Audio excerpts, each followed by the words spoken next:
Ikson anatay tagag reaksyon no si Pastor Ugok. Kini bang sign of the cross mga kaigsuunan ko? Kalukuhan kaya ni sa Katoliko ba? Ha? Sobra kaya ni kaugok na trabaho sa mga Katoliko kini sign of the cross. Ang sign of the cross mga kaigsuunan ko dili na siya biblikal. Na ilang ginabasa-basa pero pagbasahon nimo sa King James Bible walay ingon ato imbes nga stretch your hands ang gibasa nila cross his hands. So yun na ko ugok mga kaigsuunan ko. Ang sign of the cross wala na siya sa Biblia. Wala sa Biblia. Siyempre, pag wala sa Biblia, asa ka na gikan no? Ha? Pag wala sa Biblia, asa ka na gikan no? Siyempre, gikan sa yawa. Gikan sa yawa ang sign of the cross. Buti pa sabot, ang nag-sign of the cross, anak sa Diabols. Diabols. Diabols. Panya Gino mga igsoon nga ang kini ko nung sign of the cross. Iya ko ni sa Diabols sa yawa ano. So nganong nasuito siya no nga ang akto lang katingad ano kay mga taki sila pero wa nila susiha og kang kinsa ni nga doktrina kaning dili manguros. So kung imo ning basahon mga igsoon, so unsa ni nga doktrina atong inipakita sa inyo. Kung kabalo ba mo anang pundok nga gitawag og Satanic Church? Mao na magsuon ang pundok nga supak yung kaayo sa cross. So kailan mo ni Anton Labi na ako'y kuan diri oh. Oh. Kani oh. Si Anton Labi mo ni siya ang founder sa Satanic Church. Oh. So ako ipakita sa inyo magsuon natong videohan ng iyahang doktrina no. So tanahulaton na to atong ipakita sa inyo. Kani ba kani? So ato ni i-focus kani nga mga kuan ako ni i-focus. Ni mga igsoon ng atong dokumento no ipakita nato nga founder sa Satanic Church si Sandro Anton Labi ang iyang uluhan Satan Wants You. So nara mga igsoon akong gingon nga iyang official doctrine na raw.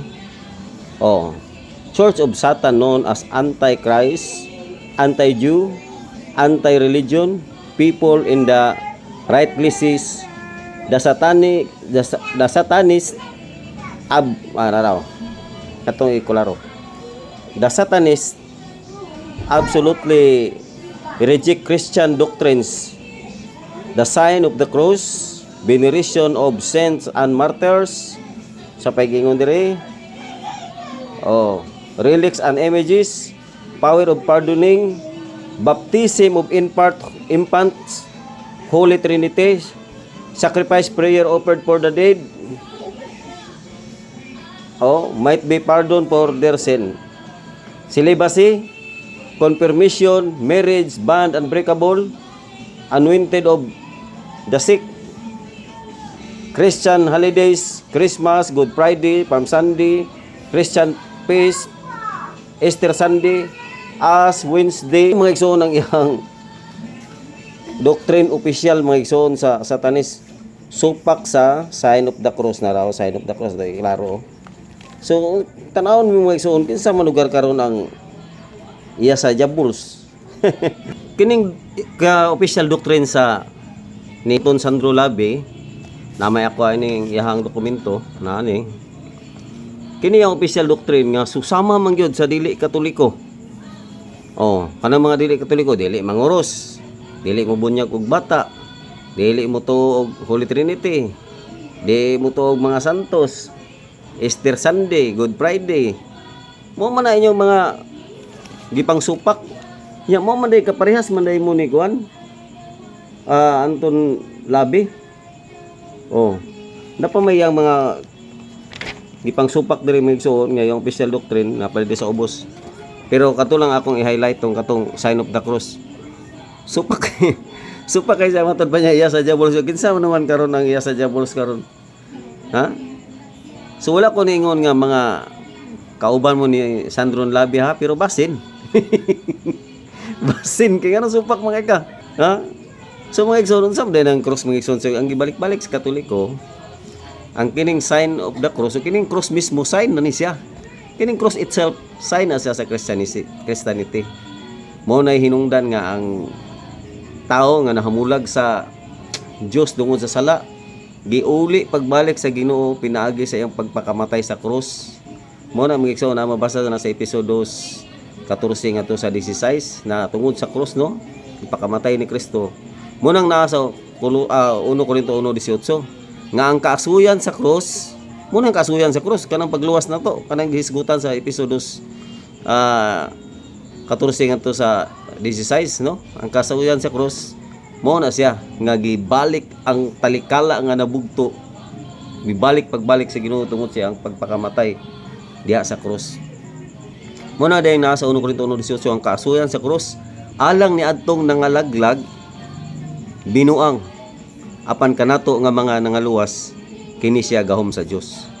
So muna siya ang kaasuyan sa cross. Nya sa may sulti ni San Pablo mahitungod sa cross, matod pa ni San Pablo atong basahon ang iyahang sulat sa Pilipos 3:17-18 atong sugoron sa 17 unsa may gingon. Mga igsuon, mag-awaton kamo kanako og sud-ongan ninyo ang mga gawi ingon sama kami sa inyong gihimong panag-ingnan. So panag-ingnan nato sila. Dabi unsa may sumpay, kay daghan ang nagagawi mahitungod kanila. Naay kanila pud napoy nagawi mahitungod kanila. Nga unsa may mahitungod kanila?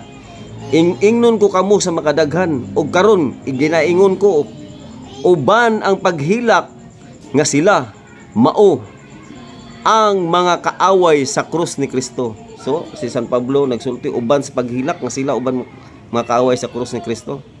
Supak man sila sa krus. Kay supak sila sa krus, mingon sila nga iya sa diabolos. Nya karon kay kining akong dokumento ni Anton Sandro Labi. Oh, nga matod pa ang diabolos di ay may supak kayo sa krus ug pagpanguros. So wala ko miingon nga kauban mo, pero murag sad kay murag murag sakit mo sa kay tamingon nga kamo tanang protestante kauban mo ni Sandro Labi kay di mo manguros. So kamo na bahala mo timbang-timbang ana mga igsoon.